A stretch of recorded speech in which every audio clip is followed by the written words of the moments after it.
Hello and welcome everybody. This is Grandmaster Sam Shankland here with Chess.com to record another video, and I'm going to continue my series about my games at the World Open.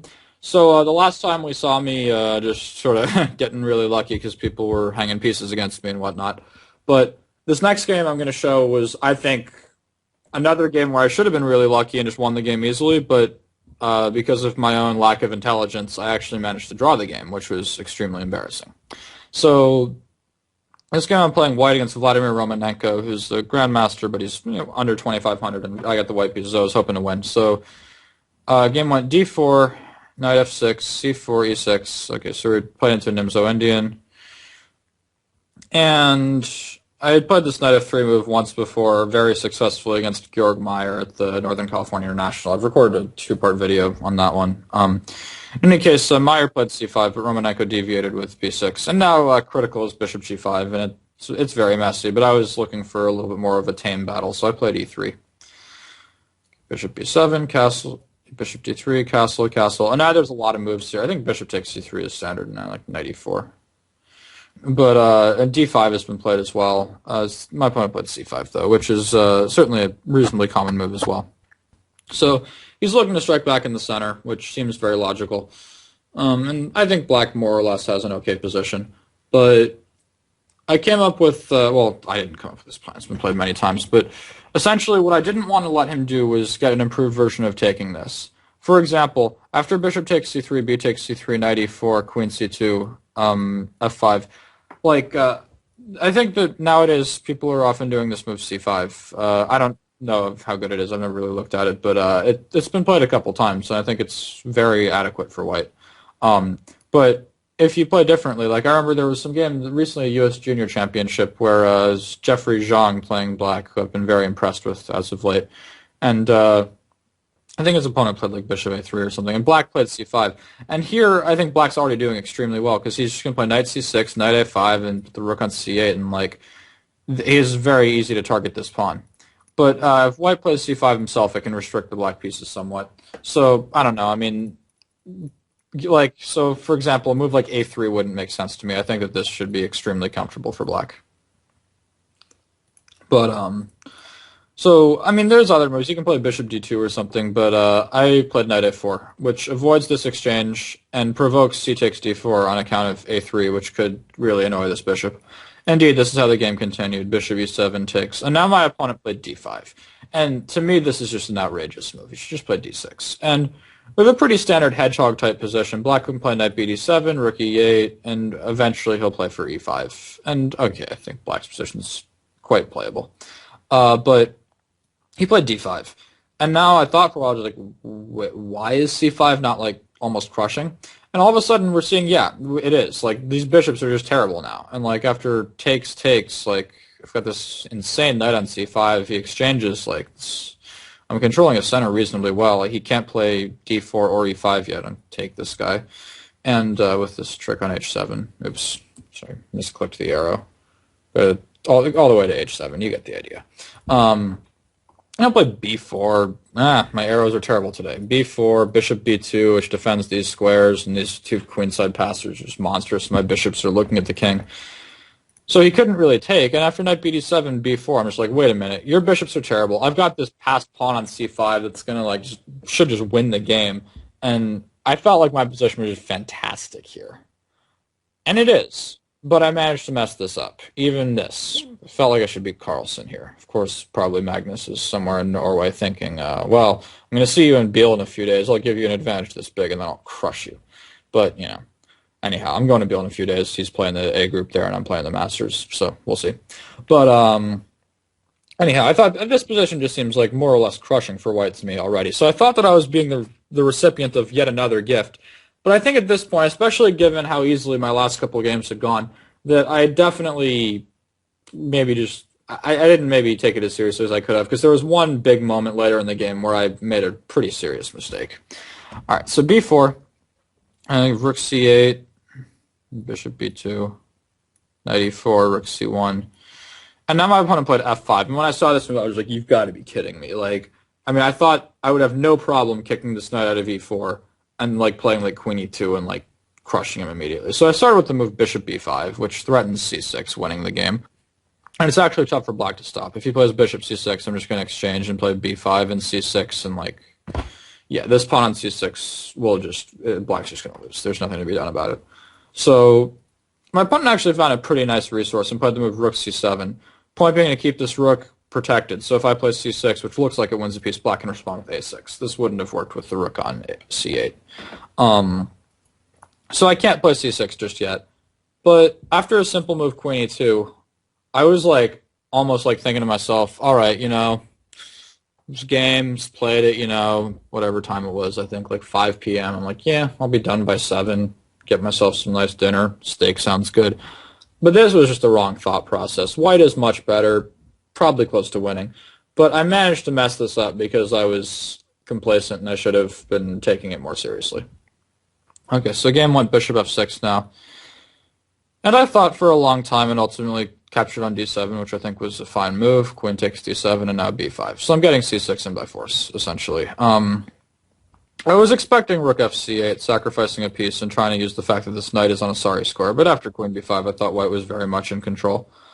I mean, it seems like he's not going to take my knight, and he is down a piece when it comes down to it. He can take on f2, which gets him a third pawn, but after something like knight c5, strong move, of course I can't take this on pain of some queens hanging. Or king takes f2 for that matter, because rook c2. But after knight c5, which cuts off the c file, and like rook takes f2, I thought that white should just be winning here. cd4 fails after like rook c6, rook c6, rook c2, and like, I don't know, something like this. Takes, and bishop takes d4. And okay, he has 3 pawns for the piece, but they're just so perfectly blockaded on dark squares that I think white's just more or less winning. So I'd seen that. And he played a move during the game that I thought was even worse. He played bishop c8. And here, if I just make one more good move like a rational human being, black's just toast. So let's see if you guys can find this move.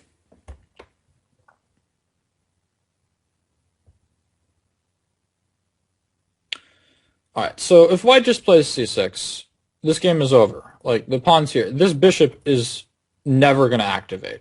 Like, I don't know, say something like this. Like, this bishop now, he's blocked by his own pawn here, and he can't come there, he can't come there, and he can't come there. Black is de facto a piece behind. Like, this game is just over. Like, white can f3, rook e1, like, just win on the e-file, essentially. Like, and he doesn't even have to do anything with this passed pawn on c6. All that's to do is restrict that bishop.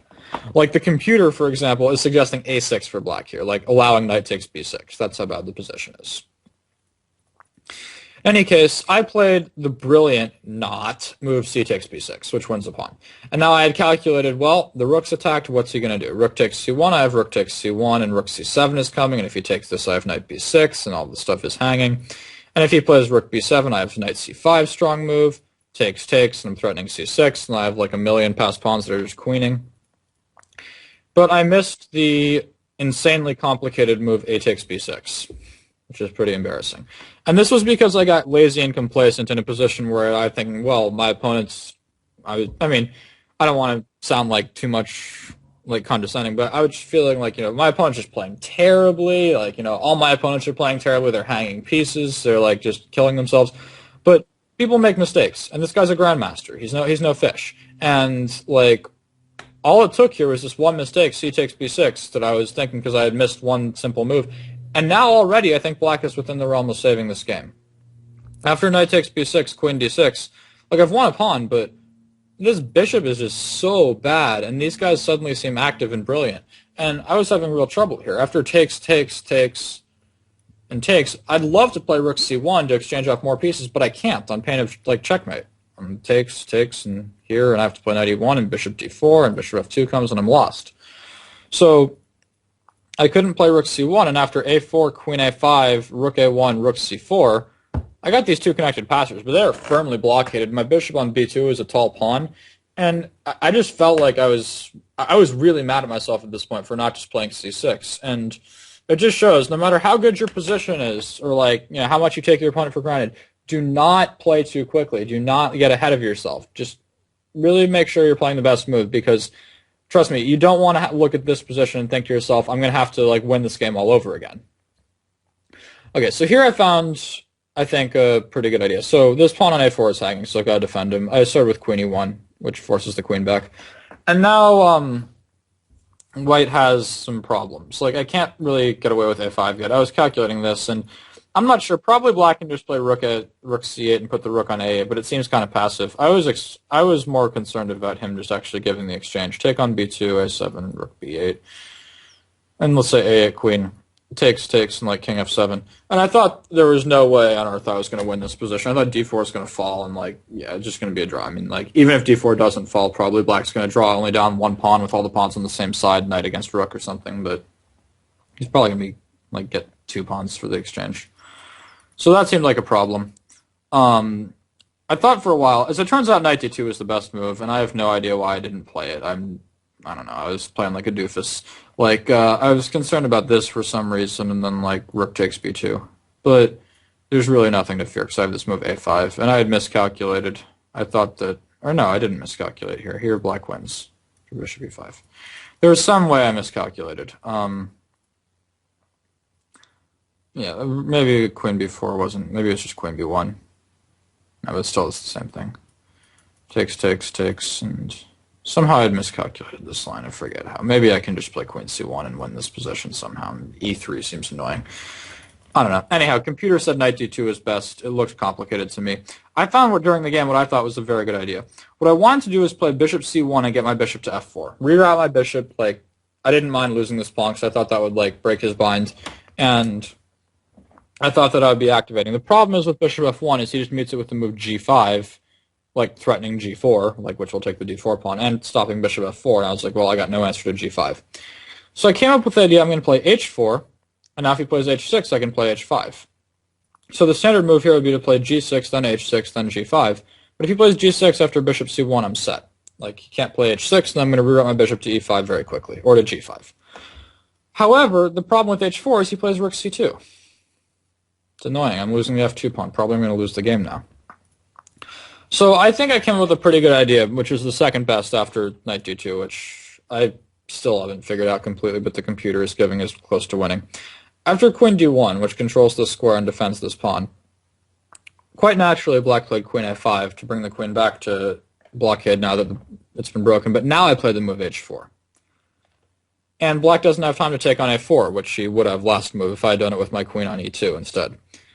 He played g6, natural move, hoping to play h6 and g5, but now queen back to e1, because I had prevented him from playing rook c2 and bishop c1. And here, now, I was very happy with myself. Finally, again, white's winning. But I had used a lot of time at this point, and that was not good. Like, I spent a lot of time in the last few moves trying to figure out how to reorganize my pieces with this passive bishop and not, like, hang rook c2. And I had spent a lot of time after a takes b6 trying to calculate, was like there anything I could do.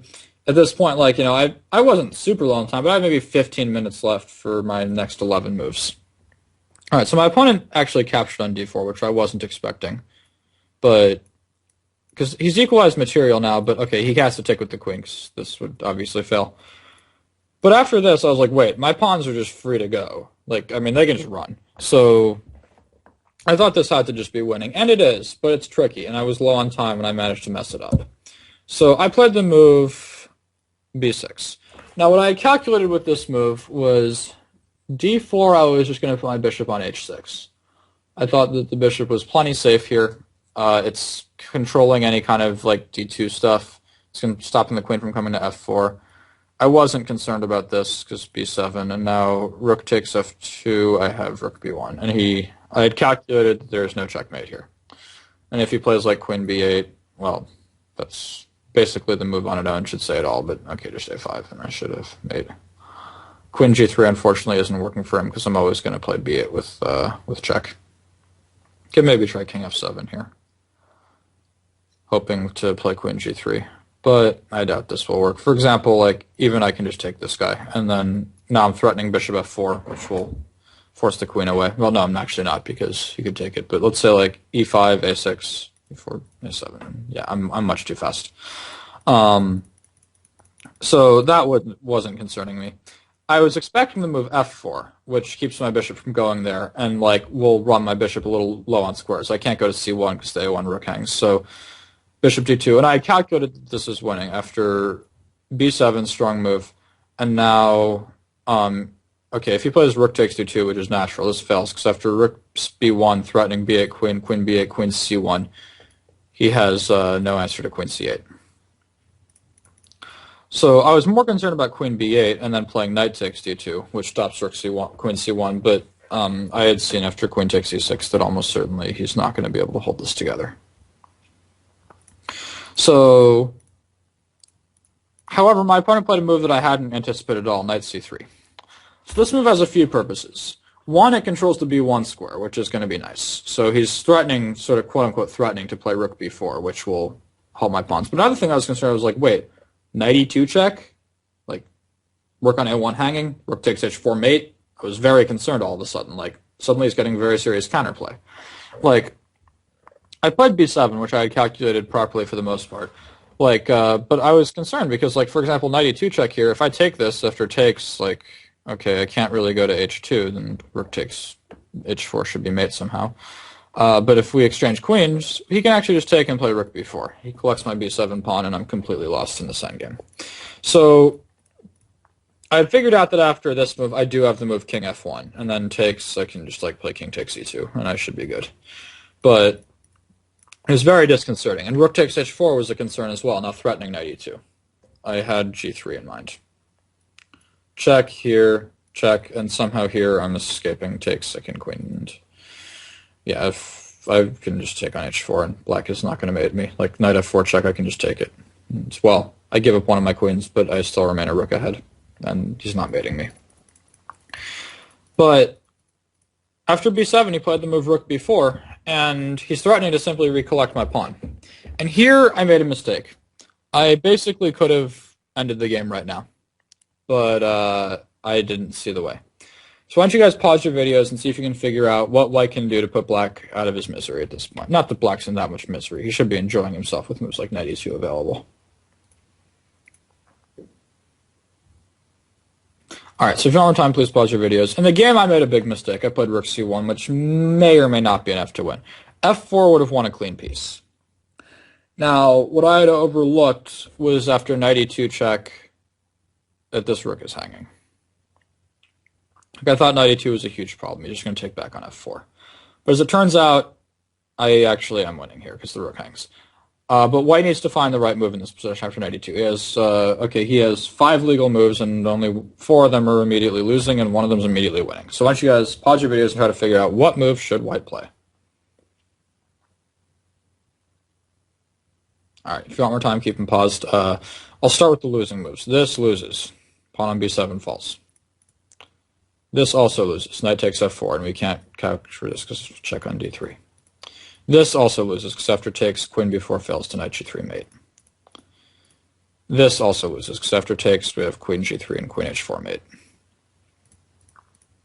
But finally, we come to king h1, and as Goldilocks says, this one is just right. There we go. So king h1, and black's lost because this knight's hanging, queen's hanging, rook's hanging, pawn's queening, and black is 1 tempo too short to deliver mate. After takes, takes. If black could migrate the queen to h4, they're good, but no, b8 queen happens.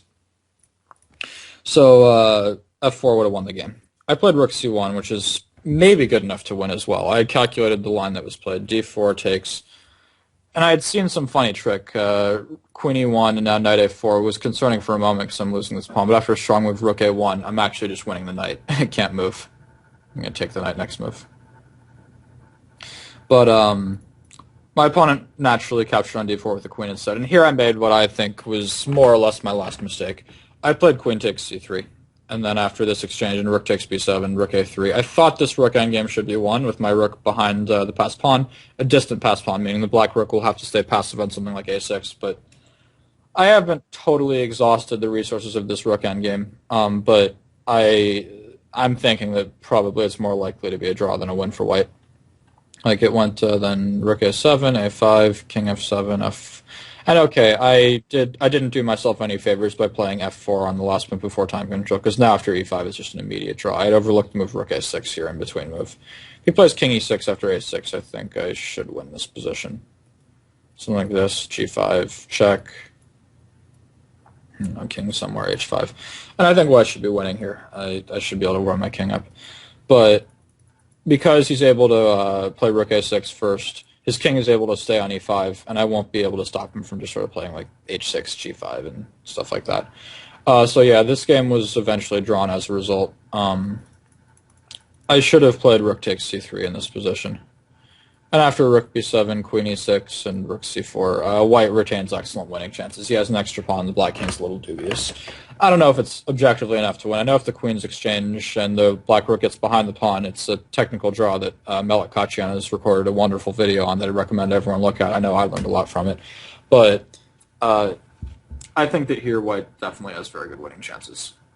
In any case, I took with the queen, and with my clock running down, I managed to not win the game that I was writing off as one around move 15. So that sort of shows don't get overconfident, don't play too quickly, although I actually didn't play that fast, I just played stupidly. But don't be overconfident, don't take your positions for granted. Really convert your positions into win, because it's really unfortunate when you blow it. So anyhow, hopefully you enjoyed it, and until next time, this is Sam Shanklin signing off.